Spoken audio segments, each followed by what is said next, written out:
नमस्कार दोस्तों, स्वागत है आपका हमारे YouTube चैनल इन्फिनिटिव ज्ञान पे। आज हम बात करने वाले हिस्ट्री ऑफ उत्तर प्रदेश। दोस्तों, आज हम जिस राज्य की बात करने जा रहे हैं वह कोई आम राज्य नहीं है। वैसे आम तो कोई राज्य नहीं है, सभी राज्यों की अपनी अपनी विशेषता है, लेकिन यह राज्य भारत में होने वाली किसी भी बात या घटना पर सबसे ज़्यादा सुर्खियों में रहता है। यह श्री राम, श्री कृष्ण और बुद्ध की जन्मभूमि है, तो कबीर और महावीर का कर्म स्थल यहीं पर गंगा शिव में समाहित है और यहीं की मिट्टी में लक्ष्मीबाई और मंगल पांडे जैसे सपूतों ने जन्म लिया है। इस राज्य की धरती ने भारत को सबसे ज़्यादा प्रधानमंत्री दिए हैं। कहा जाता है कि दिल्ली की सत्ता की राह इसी राज्य से होकर गुजरती है।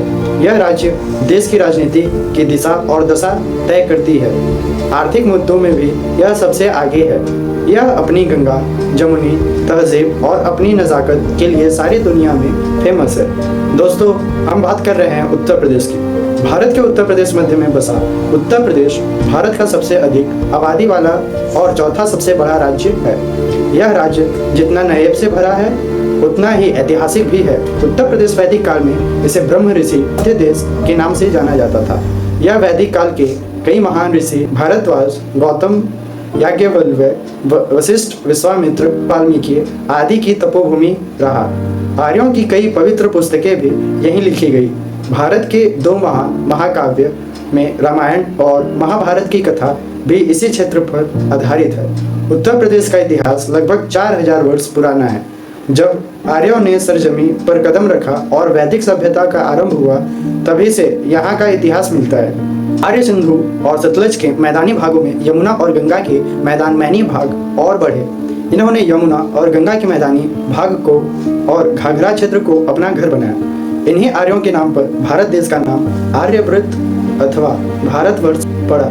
गंगा के मैदान के बीचों बीच अपनी स्थिति के कारण उत्तर प्रदेश समूचे उत्तरी भाग के इतिहास का केंद्र बिंदु रहा है। उत्तर प्रदेश का इतिहास बेहद प्राचीन और बेहद दिलचस्प है। आज हम आपको उत्तर प्रदेश के उसी इतिहास से रूबरू कराएंगे जिसके बारे में किताबों में बहुत कम ज्ञान है। तो आइए चलते हैं उत्तर प्रदेश के ऐतिहासिक सफर पर। हिस्ट्री ऑफ उत्तर प्रदेश के ऐतिहासिक पन्नों को पलटते तो हम पाते हैं कि इसकी शुरुआत पुरातात्विक काल से होती है। पुरातात्विक अन्वेषण ने अब के उत्तर प्रदेश की प्रागैतिहासिक सभ्यता पर नई रोशनी डाली है। प्रतापगढ़ में पाई गई मानव खोपड़ के अवशेष लगभग 10,000 ईसा पूर्व के हैं। पूरा पाषाणकालीन सभ्यता के साक्ष्य इलाहाबाद के बेल घाटी, सोनभद्र के सिंगरौली घाटी और चंदौली के चकिया नामक पूरा स्थलों में है। इसके साथ ही कबीर नगर, लहरादेव इलाके में प्राचीन कृषि के साक्ष्य मिले हैं। यहाँ से 8000 ईसा पूर्व से 9000 ईसा पूर्व के मध्य के चावल मिले। नवपाषाण काल के साक्ष्यों की बात करें तो मिर्जापुर, सोनभद्र, बुलंदखंड और प्रतापगढ़ के सराय नाहर राय में औजार और हथियार मिले हैं। वहीं ताम्रपाषाण संस्कृति के साक्ष्य मेरठ, सहारनपुर से प्राप्त हुए हैं। इसके बाद हड़प्पा काल के साक्ष्य भी उत्तर प्रदेश में पाए गए हैं। यह बता दें कि उत्तर प्रदेश में सबसे पुराने हड़प्पा शहर आलमगीरपुर गंगा यमुना में पहला स्थल था, जहां से हड़प्पा कालीन अवशेष प्रकाश में आए थे। इसके अलावा मेरठ, सहारनपुर, जौनपुर, आगरा, अलीगढ़, हरदोई, मुजफ्फरपुर, बदायूं, मथुरा, फैजाबाद, एटा, बरेली, वाराणसी, सहारनपुर, मथुरा, कन्नौज, बुलंदशहर, बलिया और इलाहाबाद में भी हड़प्पा कालीन सभ्यता के साक्ष्य मिले हैं। आगे वैदिक साहित्य और दो महाकाव्य रामायण और महाभारत से इस क्षेत्र के 7वीं शताब्दी ईसा पूर्व के पहले की जानकारी मिलती है। वैदिक साहित्य गंगा के मैदान का वर्णन करते हैं, वहीं महाभारत की पूरी गाथा हस्तिनापुर के आसपास घूमती रहती है, जबकि रामायण में भगवान राम जन्म स्थान अयोध्या है। देखा जाए तो उत्तर प्रदेश में एक व्यवस्थित इतिहास की शुरुआत 6वीं शताब्दी ईसा पूर्व के अंत में होती है। जब उत्तर भारत में 16 महाजनपद वर्चस्व के लिए संघर्ष कर रहे थे, उन 16 महाजनपदों में से 8 महाजनपद आधुनिक उत्तर प्रदेश में मौजूद थे, जिनके नाम हैं कुरु पंचाल, काशी कौशल, सुरसेन चेंदी, वत्स और मल। इसी दौरान उत्तर प्रदेश में भगवान बुद्ध के आगमन और बौद्ध धर्म के प्रसार को देखा। यहीं पर गौतम बुद्ध ने अपना अधिकांश सन्यासी जीवन व्यतीत किया था। भगवान बुद्ध ने उत्तर प्रदेश के सारनाथ में अपना पहला उपदेश दिया था।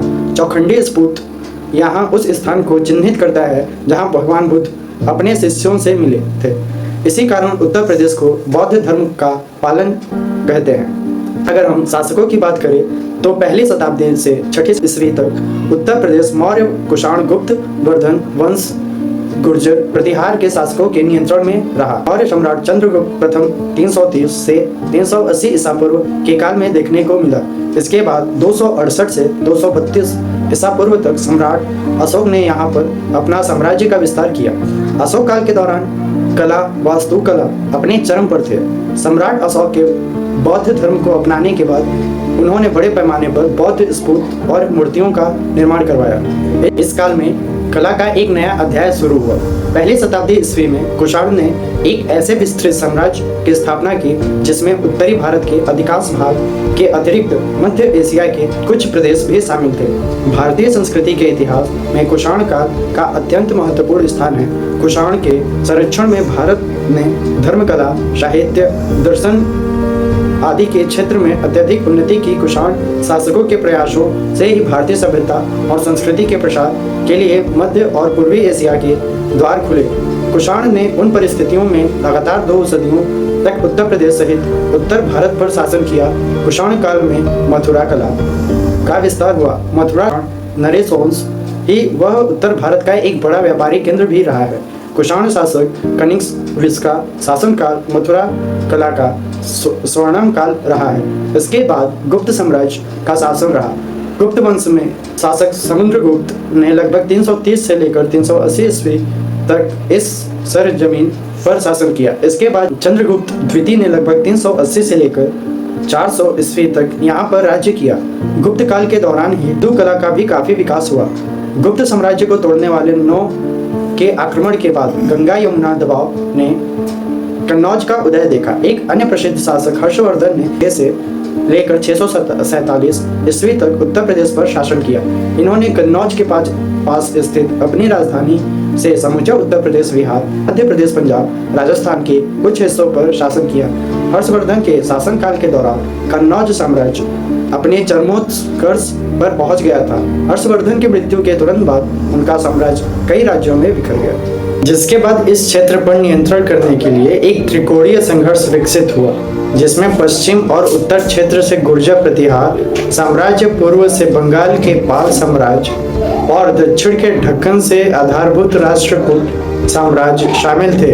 गुर्जर प्रतिहार शासक वत्सराज ने कन्नौज के नियंत्रण के लिए पाल शासक धर्मपाल और राष्ट्रकूट राजा दंती दुर्ग को सफलतापूर्वक चुनौती दी और पराजित कर 2 राज्य स्त्रोत पर कब्जा कर लिया। कन्नौज गुर्जर प्रतिहार साम्राज्य का केंद्र बन गया। अपनी शक्ति के चरमोत्कर्ष के दौरान अधिकतर उत्तरी भारत पर इनका अधिकार रहा। मध्यकाल में उत्तर प्रदेश मुस्लिम शासकों के अधीन हो गया था, जिससे हिंदू और इस्लाम धर्म के पास आने से एक नई मिलीजुली संस्कृति का विकास हुआ। जय हिंद, जय भारत।